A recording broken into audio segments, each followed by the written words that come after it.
मधु love stories channel पर भाई और बहन के प्यार की ये कहानी आप सुनने जा रहे हो। भाई बहन में कैसे प्यार होना चाहिए ये इस कहानी में बताया गया है। कैसे मेरी बहन ने मुझे पूरा प्यार दिया था। तो कहानी को आप पूरी सुने और हमारे चैनल को सब्सक्राइब भी करें, क्योंकि ऐसी प्यारी कहानियाँ हमारे चैनल पर हर रोज आती ही रहती हैं। मेरा नाम अंकित है। मेरी बड़ी बहन का नाम शारू है।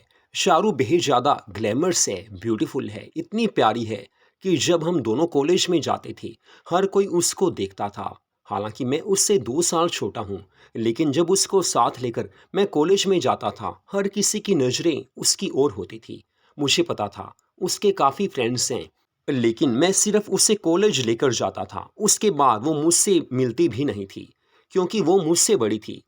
उसकी बीकॉम फाइनल थी, मेरा बीकॉम पहला साल था, लेकिन वो अलग ही रहती थी। हालांकि उसका क्लासरूम और मेरा क्लासरूम कुछ ज़्यादा दूरी पर नहीं था। मैं कई बार उसे दूर से देख लेता था। वो अपने दोस्तों के साथ मस्ती कर रही होती थी, कभी कॉलेज कैंटीन में, कभी पीछे ग्राउंड में वो अपने दोस्तों के साथ चली जाती थी। लेकिन मैं उसके पीछे जाता नहीं था। मुझे नहीं पता कि उनकी कैसी दोस्ती है, कैसे उसके दोस्त हैं, क्योंकि मुझे अपनी स्टडी पर भी ध्यान देना था। हालांकि मेरे फ्रेंड्स मुझे बताते थे कि शारू दीदी तो काफ़ी ज़्यादा तेज हैं, काफ़ी ज़्यादा मस्त हैं। हालांकि मैं उनको कुछ नहीं कह पाता था, क्योंकि मुझे पता था शारू दीदी काफ़ी ज़्यादा बोल्ड और ब्यूटीफुल हैं, उनके दोस्त तो होंगे ही। तो कॉलेज का एक फंक्शन था जिसमें चारू दीदी ने पार्टिसिपेट करना था। बस सुबह जब हम कॉलेज जाने लगे तो दीदी कहने लगी, देख यार अंकित, मैं साथ तो तेरे ही जाऊंगी, लेकिन वापसी पर मुझे शाम नहीं रात हो जाएगी। मैंने कहा, अरे यार, कॉलेज का फंक्शन तो दोपहर को ख़त्म है, दोपहर की शाम हो सकती है, लेकिन रात कैसे हो जाएगी। तो चारू कहने लगी, देख ज़्यादा बात मत कर, मुझे पता है कि मुझे कब घर आना है। अब तुझे तो कुछ पता नहीं होता, लेकिन मुझे पता है कि मेरा वहाँ काफ़ी टाइम लगेगा। मैं समझ गया था कि चारू दीदी अपने फ्रेंड्स के साथ किसी होटल में ज़रूर जाएंगी, पार्टी करेंगी। तो मैंने कहा, चल यार, मुझे क्या लेना देना, मुझे तेरे को कॉलेज ड्रॉप करना है, बस कर दूंगा, और वैसे भी मुझे कॉलेज में ज़्यादा देर रुकना नहीं है। तो वो कहने लगी, मेरा फंक्शन तो दे कर जा यार, जो मेरी आइटम है उससे दे कर जाना। फिर मम्मा भी कहने लगी, शारू ने डांस करना है, वो दे कर जहाँ भी जाना हो चले जाना। मैंने कहा, चलो ठीक है। फिर हम दोनों कॉलेज में चले गए थे। शारू ने बड़ा मस्त डांस किया था। साड़ी में वो बेहद ज़्यादा ग्लैमरस नजर आ रही थी। हालांकि उसकी कई आइटम्स थी। फिर मैंने दूसरी आइटम देखी, उसमें उसने स्कर्ट डाली थी। इतनी ज़्यादा वो ठुमके मार रही थी कि बस मेरा दिल तो उसका दीवाना हो गया था। पहली बार उसे इस अंदाज में मैंने देखा था। हालांकि घर पर वो सभी तरह की ड्रेसेस पहनती है, लेकिन आज कुछ और ही मज़ा आ रहा था। फिर मैंने सोचा, चल यार, बाहर क्या जाना, सारा प्रोग्राम देख कर ही चलते हैं। बस शाम 4 बजे तक मैं वहाँ बैठा रहा। शारू दीदी की सोलो आइटम भी थी और काफ़ी लड़कों के साथ भी उसका डांस का प्रोग्राम था। मैंने सब कुछ देखा और शाम को 4 बजे फंक्शन ख़त्म हो गया था। लेकिन चारू दीदी ने मुझे पहले ही बोला था कि मैं रात को घर आऊँगी। मैं तो घर आ गया था, लेकिन मुझे पता था वो रात को ही घर आएगी, क्योंकि दोस्तों के साथ उसे जाना ही है। और मुझे पता था शारू दीदी कैसी हैं। बस देर रात वो 11 बजे घर आई थी, लेकिन उस समय उसने ब्यूटीफुल जीन्स टॉप डाला हुआ था। मैंने देखा तो उस समय बस वो खाना खा कर ही आई थी, अपने बेडरूम में चली गई। मैं भी उसके पीछे पीछे चला गया था। मम्मा पापा तो सो चुके थे, क्योंकि वो जल्दी सो जाते हैं। फिर मैंने कहा, और शारू, आज तो पूरी मस्ती की होगी। वो हंसकर कहने लगी, देख यार, दोस्त हैं तो मस्ती तो होती ही है। वैसे भी आज कॉलेज में भी फंक्शन था, उसके बाद हम होटल में खाना खाने गए थे। मैंने कहा, तेरी तो मौज है। वो कहने लगी, बस जो भी है, अब तुझे क्या कहूँ, तू यार जाकर सो जा, मुझे भी नींद आ रही है। मैंने कहा, हाँ, नींद तो आ रही होगी। फिर चारू ने नाइटी डाली थी और वो सोने लगी थी। मैं अपने बेडरूम में आ गया था। उसके बाद मैं तो सो गया था, लेकिन ऐसे जिंदगी चलती रही। उसे डेली मैं कॉलेज लेकर जाता था, लेकिन वो वक्त भी आ गया था जब बीकॉम फाइनल उसकी हो चुकी थी, उसकी जॉब भी लग चुकी थी। 1 साल तक उसने जॉब की, फिर उसकी शादी हो गई थी। शारू दीदी ने शादी के दिन ब्यूटीफुल बैकलेस गाउन डाला था, मैरून कलर का वो ज़बरदस्त गाउन उसने डाला था। उसके साथ ही मैं पार्लर पर गया था, जहां उसने पूरा मेकअप करवाया था। 6 घंटे उसके मेकअप पर लगे थे। काफ़ी ज़्यादा पैसा खर्च हुआ था, लेकिन उस दिन वो काफ़ी प्यारी लग रही थी। हर दुल्हन शादी के दिन काफ़ी ज़्यादा खूबसूरत लगती है, लेकिन चारू कुछ अलग ही नज़र आ रही थी।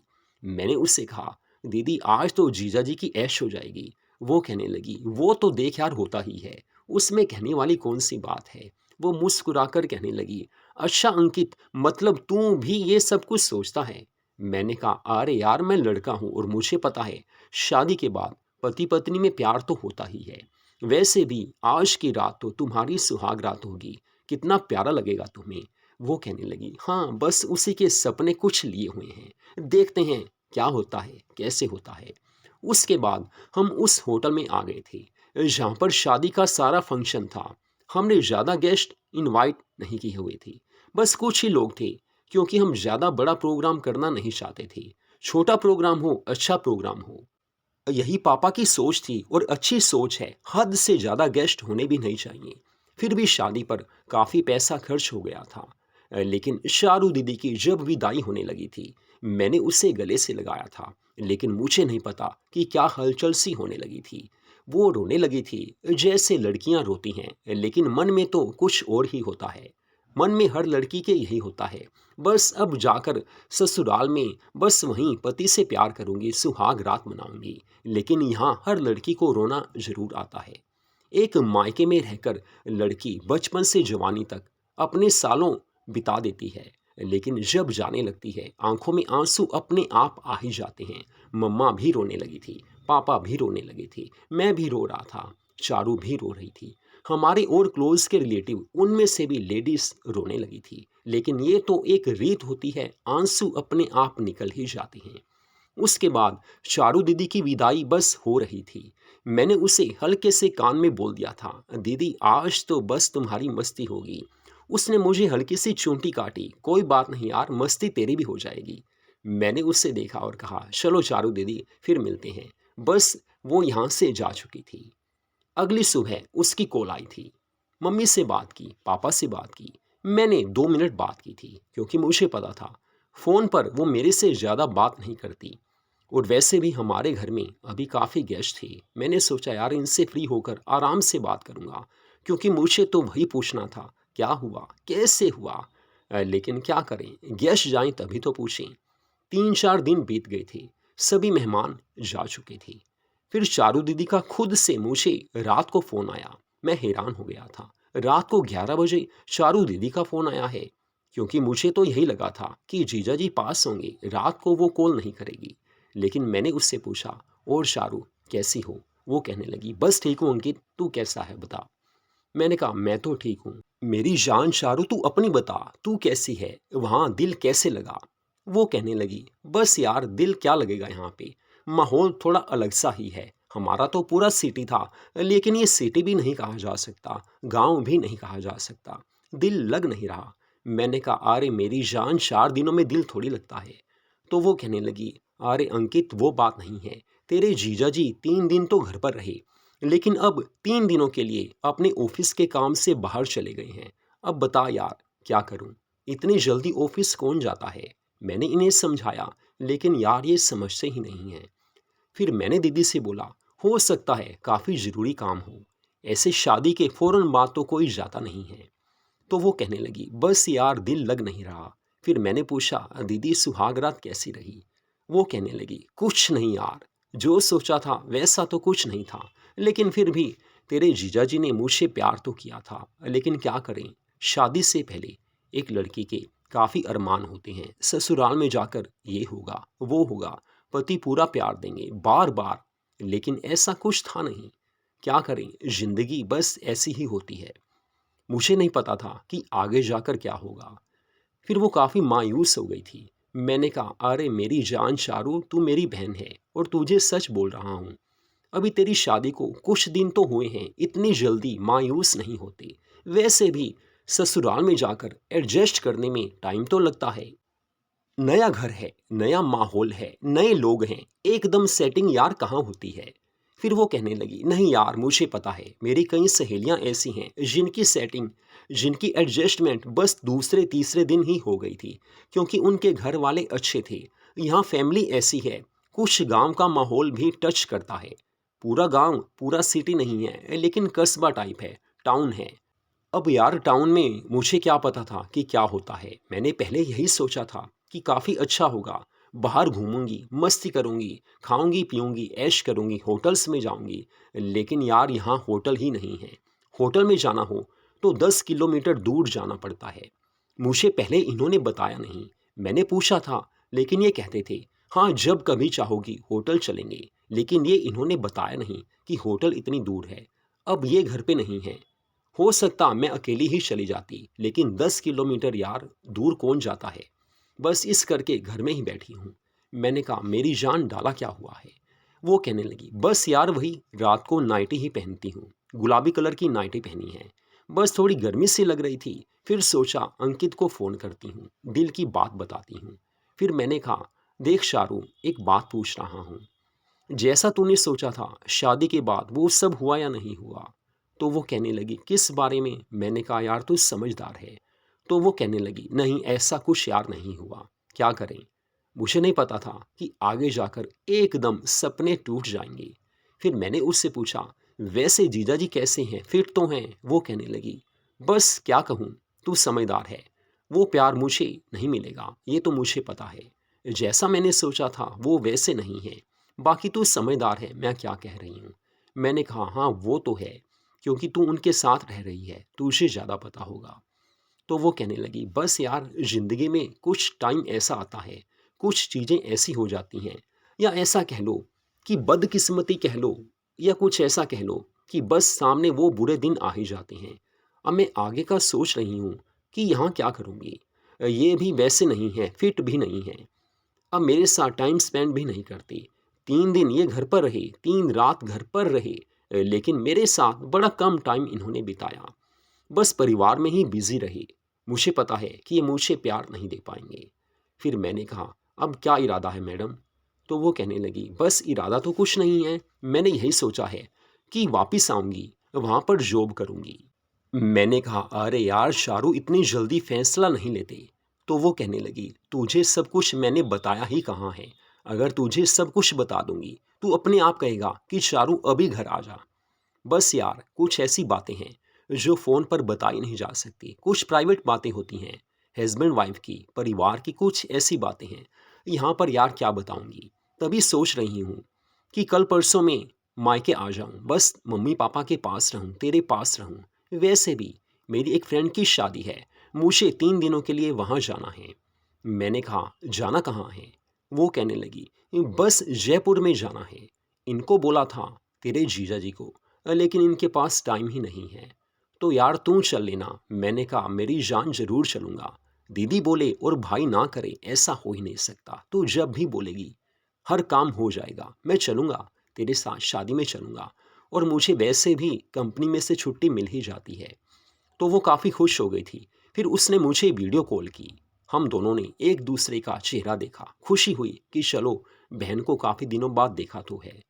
क्योंकि शादी से पहले वो यहीं रहती थी, लेकिन शादी के बाद बस चाहे 4-5 दिन बीते हों, लेकिन फिर भी ऐसा लग रहा था कि वो काफ़ी दूर चली गई है। बस 1 घंटा वीडियो कॉल पर हम बातें करते रहे, एक दूसरे को देखते रहे।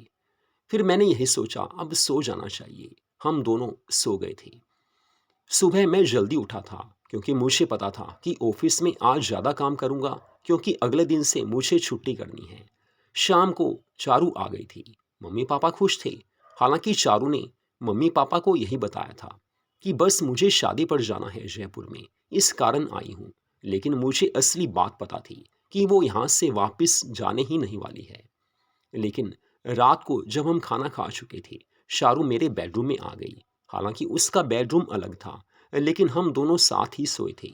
देर रात तक हम बातें करते रहे। मैंने उससे पूछा दीदी सोच लिया। तो वो कहने लगी अरे यार सोच लिया है, मैंने वापस नहीं जाना है। फिर उसने काफ़ी बातें मुझे ऐसी बताई, तो मैं समझ गया था कि अब तो उससे वापस जाना ही नहीं चाहिए। क्योंकि अच्छे माहौल में हर कोई वापस जाना चाहेगा, लेकिन अगर ससुराल का माहौल हर तरह से ख़राब है, पति ही सही नहीं है, प्यार नहीं देते, तो कोई भी औरत वापस नहीं जाएगी। तो बस मैंने उससे ये फाइनल कर लिया था। उसने बता दिया था कि अब मैं वापस नहीं जाऊंगी। अगले दिन जयपुर के लिए हम चल पड़े थे। शादी जयपुर में थी। दीदी ने lehenga choli, backless gown, skirt, long dress, mini dress ले ली थी क्योंकि 2 दिन का फंक्शन था। और वैसे मैंने उसे बोला भी था, यार जा ही रहे हैं तो जयपुर पूरा घूम कर आएंगे। 5 दिनों के लिए हम जयपुर में गए थे। शादी का फंक्शन अटेंड किया था। जी भरकर हमने मस्ती की थी। दीदी का डांस तो वैसे भी जबरदस्त होता है। जबरदस्त डांस उन्होंने किया था। वैसे भी हर डांस कंपटीशन कॉलेज में वो जीत लेती थी। मैंने भी उनके साथ मस्ती की थी, डांस किया था, रोमांस किया था। बस उसके बाद शादी का फंक्शन तो पूरा हो गया था। उस रात हम होटल में ही रुके थे।